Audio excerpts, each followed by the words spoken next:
సమాజంలో ఇంత ఇబ్బంది ఎదుర్కొంటున్నారు కదా! ఇట్లాంటి సిట్యుయేషన్‌లో రకరకాల different of fields, different of ఎంచుకున్న రూట్‌లలో గూడా మళ్ళీ ఎస్సీ, ఎస్టీలకే అన్యాయం జరుగుతా ఉంది. బలహీన వర్గాలకి అనేటువంటిది ఒకటి వాదన. దానికి మీరు చెప్తా ఉంది. ఇంకా కొంతమంది వాదిస్తా ఉంది అంటే అగ్రవర్ణాల వల్లనే కొంతమందికి సంబంధించినటువంటి వాళ్ళ వల్లనే ఇవన్నీ జరుగుతా ఉన్నాయి. అందుకే వీళ్ళు ఓడతా ఉన్నారు.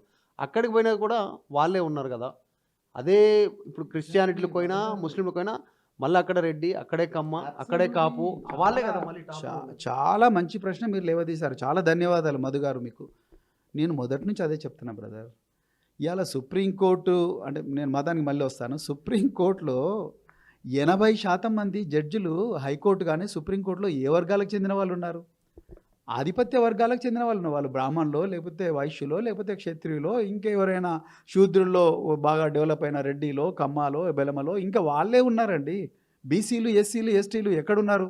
అలాంటి వాళ్ళ దగ్గర నుంచి మనం ఇలాంటి జడ్జిమెంట్లు ఎక్స్‌పెక్ట్ చేయగలమా? అంటే నేను ఎందుకు చెప్తున్నా అంటే 80% మంది హైకోర్టు న్యాయమూర్తులు గానీ, సుప్రీంకోర్టు న్యాయమూర్తులు గానీ, వాళ్ళు ఆధిపత్య వర్గాలకు చెందిన వాళ్ళే ఉన్నారు. వాళ్ళు 85% ఉండే ఈ బహుజన వర్గాలకు న్యాయం చేస్తారన్న నమ్మకం నాకు లేదు.